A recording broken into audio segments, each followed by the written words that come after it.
Hi hello friends, welcome back to our YouTube channel. CISF central industrial security ఫోర్స్లో ఖాళీగా ఉన్నటువంటి 1161 ఉద్యోగాలను భర్తీ చేయడానికి అఫీషియల్గా నోటిఫికేషన్ విడుదల చేయడం జరిగింది. ఈ జాబ్స్కి అప్లై చేయాలనుకుంటే బోత్ మేల్ ఆర్ ఫీమేల్ అందరూ అప్లై చేసుకోవచ్చు.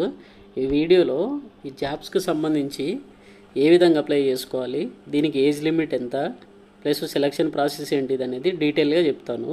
వీడియో పూర్తిగా చూడండి, మీకు క్లియర్గా అర్థమవుతుంది.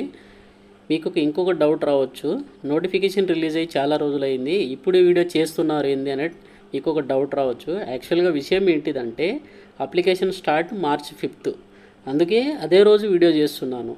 అదే రోజు వీడియో చేయడానికి రీజన్ ఏంటిదంటే మీరు ముందే కనుక వీడియో చేసేస్తే మీరు మర్చిపోతారు. అదే రోజు సేమ్ డే కనుక వీడియో చేస్తే మీరు మర్చిపోకుండా అప్లై చేసుకుంటారు. అందుకనే ఈరోజు వీడియో చేస్తున్నాను నేను. నా ఛానల్ని సబ్స్క్రైబ్ చేసుకోండి, అలాగే మీ ఫ్రెండ్స్కి కూడా షేర్ చేయండి, ఓకేనా. వీడియోలోకి వచ్చినట్లయితే friends, central industrial security force recruitment of constable and tradesmen 2024 in CSF. Date of submission of online application 05/03/2025 to 03/04/2025.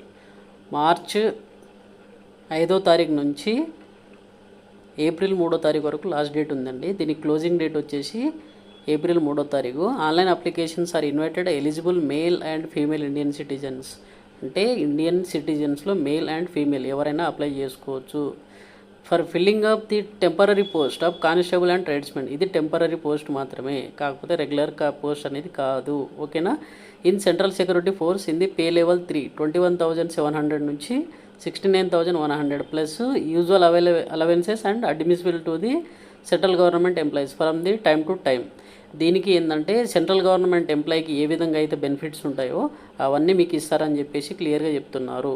మీకు వచ్చేసి ఇప్పుడు పే లెవెల్ 3 అంటే 21,700 అంటే మీకు దాదాపు 40,000 నుంచి 50,000 వరకు జీతం వస్తుంది, ఓకేనా. On their appointment they shall be governed under CSF act and rules as well as central civil services rules applicable to the other member forces time to time. ఇది టెంపరీ పోస్ట్ అయినా కానీ as per the central government ఎంప్లాయీకి అయితే ఏ విధంగా benefits అయితే వస్తున్నాయో ఆ బెనిఫిట్స్ అన్నీ మీకు ఇస్తాము, అలాగే టైం టు టైం శాలరీనే వస్తుందని చెప్పేసి వాళ్ళు క్లియర్గా చెప్తున్నాను. The shall be entitled the pensionary benefits as are the defence contributory pension system known as the national pension system applicable to all employees joining service of central government on the after 1st January 2004. ఎవరైతే 1st January 2004 తర్వాత join అవుతున్నారో వాళ్ళకి national pension system NPS system అనేది release చేసి వాళ్ళకి చేస్తున్నామని చెప్పేసి అంటున్నారు, ఓకేనా. నెక్స్ట్ వచ్చేసి దీనికి సెలక్షన్ ప్రాసెస్ ఏ విధంగా ఉంటుందంటే ఫస్ట్ ఫిజికల్ ఎఫిషియన్సీ టెస్ట్ ఉంటుంది, తర్వాత ఫిజికల్ స్టాండర్డ్స్ టెస్ట్ ఉంటుంది, తర్వాత డాక్యుమెంట్ వెరిఫికేషన్ ఉంటుంది, తర్వాత trade test, written examination, OMR based examination ఉంటుంది, ఆర్ కంప్యూటర్ బేస్డ్ ఎగ్జామినేషన్ అనేది ఉంటుంది, ఓకేనా.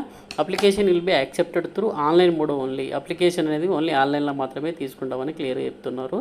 Physical efficiency test, physical standard test, document verification, trade test, written examination, medical standard examination అనేది క్లియర్గా చెప్పేశారు వాళ్ళు. దీనికి వచ్చేసి కట్ ఆఫ్ ఎలిజిబుల్ ఏజ్ వచ్చేసి 01/08 అంటే August 1st నుంచి August 1st వరకు లాస్ట్ కట్ ఆఫ్ ఇచ్చేశారు వాళ్ళు. ఇది ఏజ్ రిలాక్సేషన్ అనేది. ఎడ్యుకేషనల్ క్వాలిఫికేషన్ చూసుకుంటే April 3rd వరకు ఎవరైతే సర్టిఫికేట్ ఉంటుందో వాళ్ళు మాత్రమే ఎలిజిబుల్. ఇక పే స్కేల్ గురించి చెప్పాను కదా. నేషనాలిటీ సిటిజన్షిప్ అనేది candidate must be A citizen of India, ఓకేనా. ఓన్లీ ఇండియన్ సిటిజన్స్ మాత్రమే అప్లై చేసుకోవడానికి ఉంటుంది. అంటే కొన్ని నోటిఫికేషన్లో భూటాన్, నేపాల్ అని ఉంటుంది కదా, వాళ్ళకి ఎలాంటి అవకాశాలు లేవు దీంట్లో. ఇక వేకెన్సీస్ చూసుకుంటే మనం recruitment sector wise, trade wise, category wise vacancies of constable and tradesmen 2024 are as follows. ఇందులో చూసుకుంటే దాదాపు ఇప్పుడు constable cook, constable cobbler, constable tailor, constable barber, constable washerman, constable sweeper, constable painter, constable carpenter, constable electrician, constable mali, constable welder, constable charge mechanic, తర్వాత constable MP attendant. దీంట్లో చూసుకుంటే direct రిక్రూట్మెంట్లో వచ్చేసి మేల్కి వచ్చేసి 945 vacancies ఉన్నాయి టోటల్గా. ఫీమేల్కి వచ్చేసి 103 వేకెన్సీస్ ఉన్నాయి. టోటల్గా వచ్చేసి 1048. ఎక్స్ సర్వీస్ మెన్ వాళ్ళకి వచ్చేసి 113. టోటల్గా గ్రాండ్ టోటల్గా వచ్చేసి 1161 వేకెన్సీస్ ఉన్నాయి ఇందులో. ఇక వేకెన్సీ వైజ్గా చూసుకుంటే మనకు డైరెక్ట్ క్యాండిడేట్స్ మేల్ క్యాండిడేట్స్ కనుక చూసుకుంటే మనకి ఇప్పుడు కానిస్టేబుల్ కుక్ వచ్చేసి నార్థన్ సెక్టార్, అంటే దీనికి సెక్టార్స్ ఉంటాయి కదా, northern sector, NCR sectors, western sector అని ఉంటుంది కదా, ఈ విధంగా ఉంటుంది. కానిస్టేబుల్ కుక్ కనుక చూసుకుంటే ఇది మేల్ క్యాండిడేట్స్ పైన చూసుకుంటే vacancies for direct candidates male, ఫీమేల్కి సపరేట్ వేకెన్సీస్ ఉన్నాయి. ఓకేనా. నార్థన్ సెక్టార్లో వచ్చేసి 48, ఎన్సీఆర్లో వచ్చేసి 75, వెస్టర్న్ సెక్టార్లో వచ్చేసి 58, కానిస్టేబుల్ సెక్టార్లో 32, వెస్టర్న్ సెక్టార్ 45, సదరన్ సెక్టార్ వచ్చేసి 83, నార్త్ ఈస్టర్న్ సెక్టార్ వచ్చేసి 44, నార్త్ ఈస్టర్న్ వచ్చేసి 15, గ్రాండ్ టోటల్ 400 వేకెన్సీస్. దాదాపు కానిస్టేబుల్ కుక్కే ఎక్కువ వేకెన్సీస్ ఉన్నాయి, మిగతా వేకెన్సీస్ అన్నీ 1, 2, 1, 2 అలానే ఉన్నాయి. మళ్ళీ కానిస్టేబుల్ బార్బర్కి ఉన్నాయండి వేకెన్సీస్ 18, 28, 20, 23, 13 అలా వేకెన్సీ 163 ఉన్నాయి. తర్వాత కానిస్టేబుల్ వాషర్మెన్కి వచ్చేసి 212 వేకెన్సీస్ ఉన్నాయి టోటల్గా. కానిస్టేబుల్ సీపర్కి వచ్చేసి 123 ఉన్నాయి. కానిస్టేబుల్ పెయింటర్కి వచ్చేసి 2 వేకెన్సీస్ ఉన్నాయి. కానిస్టేబుల్ కార్పెంటర్కి వచ్చేసి 7 ఉన్నాయి. కానిస్టేబుల్ ఎలక్ట్రీషియన్కి వచ్చేసి 4, కానిస్టేబుల్ మాలిక్ వచ్చేసి 4, కానిస్టేబుల్ వెల్డర్కి వచ్చేసి 1 వేకెన్సీ ఉంది. కానిస్టేబుల్ ఛార్జ్ మెకానిక్ వచ్చేసి 1 వేకెన్సీస్ ఉంది. ఈ కానిస్టేబుల్ ఎంపీ అటెండెంట్కి వచ్చేసి 2 వేకెన్సీస్ ఉన్నాయి. టోటల్గా 945 వేకెన్సీస్. ఓకేనా. ఇక నెక్స్ట్ ఫీమేల్ క్యాండిడేట్స్ కనుక చూసుకుంటే మనకు ఇందులో కూడా కానిస్టేబుల్ కుక్కే ఎక్కువ ఇచ్చారండి, 44 వేకెన్సీస్ ఉన్నాయి టోటల్గా. ఇక మిగతా అన్నీ 1, 2, 1, 2 అలానే ఉన్నాయి. మళ్ళీ కానిస్టేబుల్ బార్బర్కి వచ్చేసి 17 ఉన్నాయి. కానిస్టేబుల్ వాషర్మెన్కి 24 ఉన్నాయి. మొత్తానికి అలా 103 వేకెన్సీస్ ఉన్నాయి. ఈ vacancies for ex service men వాళ్ళకి వచ్చేసి constable cook 49, constable cobbler 1, constable tailor 2, constable barber 19, constable washermen 26, constable sweeper 15, constable carpenter 1. టోటల్గా 113 వేకెన్సీస్ ఉన్నాయి. ఇక్కడ చూశారు కదా, ఒక నోట్ క్లియర్గా ఇచ్చారు వాళ్ళు, ఏంటంటే the number of vacancies given above are tentative and may increase or decrease at any time stage of recruitment process. Recruitment అయ్యే ప్రాసెస్లో ఇది ఇంక్రీజ్ కానీ డిక్రీజ్ కానీ పోస్టులు తగ్గించవచ్చు, పెంచవచ్చు, ఏది ఉన్నా కానీ అడ్మినిస్ట్రేటివ్ రీజన్ వల్ల తగ్గొచ్చు, పోస్ట్పోన్ చేయొచ్చు, లేదంటే పూర్తిగా క్యాన్సిలేషన్ కూడా చేయొచ్చు. ఆ బాధ్యత అంతా అడ్మినిస్ట్రేటివే, ఇది ఏదైనా జరగవచ్చు అని చెప్పేసి క్లియర్గా మెన్షన్ చేశారు. ఓకేనా. ఇక reservation candidate SC, ST, OBC, EWC, ex servicemen అలా ఉంటుంది. ఓకేనా. దీనికి వచ్చేసి నెక్స్ట్ వచ్చేసి దీనికి ఏజ్ రిలాక్సేషన్ ఆల్రెడీ చెప్పాను కదా మీకు క్లియర్గా. ఇప్పుడు సెలక్షన్ ప్రాసెస్ చూసుకుందాం మనం. సెలక్షన్ ప్రాసెస్ వచ్చేసి PET, PST, document verification, trade test, return test examination, తర్వాత మెడికల్ ఎగ్జామినేషన్. అప్లికేషన్ ఫీజు అనేది మీకు 100 రూపీస్ ఉంటుంది. అన్రిజర్వ్డ్ ఓబీసీ, ఈడబ్ల్యూసీ క్యాండిడేట్ వాళ్ళకి, female candidates and schedule tribe, schedule caste వాళ్ళకి, ఎక్స్ సర్వీస్మెన్ వాళ్ళకి ఎలాంటి ఫీజు అవసరం లేదు.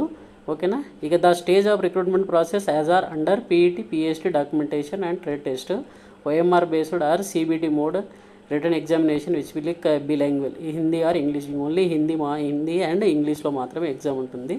డీటెయిల్ మెడికల్ ఎగ్జామినేషన్ కూడా ఉంటుంది. ఓకేనా. ఇక దీని కనుక మనం చూసుకుంటే ఫస్ట్ ఏ విధంగా ఉంటుంది. ఓకేనా. దీని క్వాలిఫికేషన్ ఏంటిది, క్వాలిఫికేషన్ కనుక చూసుకుంటే matriculation or its equivalent from recognised board from skilled trades on or before closing date of receipt of online application. చెప్పాను కదా మీకు, ఏప్రిల్ 3 కంటే ముందు ఏదన్నా కానీ ఇందులో ఏ ట్రేడ్ టెస్ట్ సర్టిఫికేట్స్ అన్నా కానీ దానికంటే ముందు ఉంటేనే ఎలిజిబిలిటీ అని చెప్పేసి క్లియర్గా మెన్షన్ చేశారు వాళ్ళు. ఓకేనా. కొన్ని అన్స్కిల్డ్ ట్రేడ్స్ ఉంటాయి కదా, స్వీపర్, దీనికైతే ఎలాంటి స్కిల్డ్ ట్రేడ్స్ అనేది అన్స్కిల్డ్ ట్రేడ్స్ కింద వస్తుంది కాబట్టి దానికి సర్టిఫికేట్ ఏం అవసరం లేదు. ఓకేనా. సో ఇక ఎడ్యుకేషనల్ సర్టిఫికేట్ అనేది స్టేట్ బోర్డు ఉండొచ్చు, సెంట్రల్ బోర్డు ఉండొచ్చు, దీంట్లో ఏదైనా కానీ వాళ్ళు ఎలిజిబులే. ఓకేనా. ఇక ఏజ్ లిమిట్ అనేది 18 to 23 years. చెప్పాను కదా, ఆగస్టు 1 లాస్ట్. ఇది మామూలుగా దీనికి ఎప్పుడంటే బార్న్ అనేది 2002 to 2007 ఈ మధ్యలో ఎవరైతే డేట్ ఆఫ్ బర్త్ ఉంటుందో వాళ్ళు మాత్రమే దీనికి ఎలిజిబుల్. ఇక ఎస్సీ, ఎస్టీ వాళ్ళకి కామన్గా 5 years అనేది రిలాక్సేషన్ ఉంటుంది. ఓబీసీ వాళ్ళకి 3 years ఉంటుంది. ఎక్స్ సర్వీస్మెన్ వాళ్ళకి 3 years అనేది రిలాక్సేషన్ కామన్ అవి ఏ నోటిఫికేషన్ అయినా కానీ. ఓకేనా. ఇక ఫిజికల్ స్టాండర్డ్ చూసుకుంటే మనకు మేల్ క్యాండిడేట్స్ హైట్ అనేది 170 meters, చెస్ట్ అనేది 80 to 85.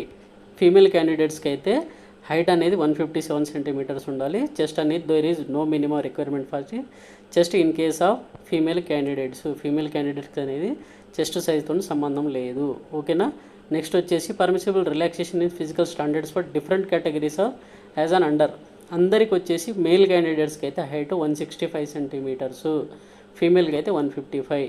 ఓకేనా. చెస్ట్ అయితే మేల్కి 78 to 83 చెప్పాను కదా, అంటే 5 centimeters ఇందులో అయినా కానీ 78 నుంచి 83 మధ్యలో ఉండాలి. బట్ ఎక్స్పెన్షన్ అనేది 5 సెంటీమీటర్ కంపల్సరీ ఉండాలి. ఓకేనా.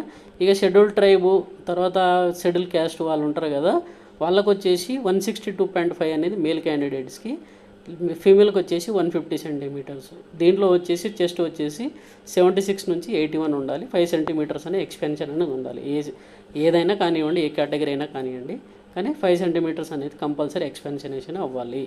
ఓకేనా. వెయిట్ అనేది as per the me height దాన్ని బట్టి వాళ్ళు క్యాలిక్యులేషన్ చేస్తారు, అది పెద్ద మ్యాండటరీ కాదు. ఇక మెడికల్ స్టాండర్డ్ అనేది ఉంటుంది. ఓకేనా. టాటూస్ అంటే ఏదైనా రిలీజియస్ సింబల్ కానీ అలాంటివి ఏమైనా ఉంటే మాత్రం కంపల్సరీ యాక్సెప్ట్ చేయరు. ఓకేనా. అది మాత్రం గుర్తుపెట్టుకోండి. టాటూస్ అలాంటివి ఏమైనా ఉంటే మీరు వాళ్ళని మీకు ఎలిజిబిలిటీ అయితే ఇవ్వరు. ఓకేనా. నెక్స్ట్ ఎడ్యుకేషనల్ క్వాలిఫికేషన్ అనేది మీకు చెప్పాను కదా, ఫస్ట్ క్లాస్ సర్టిఫికేట్ ఉండాలి. ఎయిర్ ఫోర్స్ ఆర్ నేవీ ఉంటే వాళ్ళకి కొంచెం ఇది ఉంటుంది, అవకాశాలు ఎక్కువ ఉంటుంది. ఓకేనా.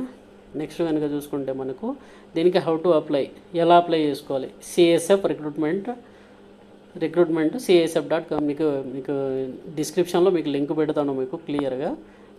ఓకేనా. అప్లికేషన్ లింక్ పెడతాను, ప్లస్ నోటిఫికేషన్ లింక్ కూడా పెడతాను. ఇక నెక్స్ట్ చూసుకుంటే మనకు ఇక్కడ క్లియర్గా మెన్షన్ చేసేసారు వాళ్ళు, అంటే name of the candidate, applications receiving centres with address. ఎవరైతే ఏ జోన్కి అయితే అప్లై చేసుకుంటున్నారో వాళ్ళకి PSTకి PETకి అన్నిటికీ ఎగ్జామ్ సెంటర్ అనేది కానీ ఏదన్నా కానీ సెంటర్స్ అయితే వాళ్ళు డిసైడ్ చేసి ఇచ్చేశారు. ఓకేనా. చండీగఢ్, హర్యానా, హిమాచల్ ప్రదేశ్, జమ్మూ కాశ్మీర్, లడఖ్, పంజాబ్, రాజస్థాన్ ఎవరైతే అప్లై చేస్తున్నారో నార్థన్ సెక్టారు వాళ్ళకు వచ్చేసి న్యూఢిల్లీలో ఉంటుంది. ఢిల్లీ, ఉత్తరప్రదేశ్, ఉత్తరాఖండ్కి మాత్రం ఉత్తరప్రదేశ్లో ఉంటుంది. దాద్రా అండ్ నగర్ హవేలీ, డామన్ డయ్యూ వాళ్ళకు వచ్చేసి నావీ ముంబైలో ఉంటుంది. ఛత్తీస్గఢ్, మధ్యప్రదేశ్ వాళ్ళకు వచ్చేసి ఛత్తీస్గఢ్లో ఉంటుంది. బీహార్, జార్ఖండ్ వచ్చేసి జార్ఖండ్లో ఉంటుంది. ఆంధ్రప్రదేశ్, కర్ణాటక, కేరళ, లక్షద్వీప్, పుదుచ్చేరి, తమిళనాడు, తెలంగాణకు వచ్చేసి తమిళనాడులో ఉంటుంది. Andaman Nicobar, Iceland, Sikkim, Odisha and west Bengal వాళ్ళకి వచ్చేసి టౌన్షిప్ కోల్కతాలో వెస్ట్ బెంగాల్లో ఉంటుంది. అరుణాచల్ ప్రదేశ్, అస్సాం, మణిపూర్, మేఘాలయ వాళ్ళకి వచ్చేసి అస్సాంలో ఉంటుంది. ఓకేనా. ఈ ఫోటోగ్రాఫ్ సైజు అవన్నీ క్లియర్గా ఉంటుంది ఇక్కడ. ఓకేనా. నెక్స్ట్ వచ్చేసి అప్లికేషన్ ఫీజు 100 రూపీస్ అవి చెప్పాను కదా మీకు, ఇదంటే దీనికి సంబంధించి. నెక్స్ట్ వచ్చేసి ఈ సెలక్షన్ ప్రాసెస్ ఇక్కడ చెప్తున్నాను చూడండి మీకు. హైట్ బార్ టెస్ట్ హెచ్బిటి అంటే మీకు హైట్ చెప్పాను కదా 168 70 సెంటీమీటర్స్ ఉండాలని చెప్పేసి అన్నాను కదా.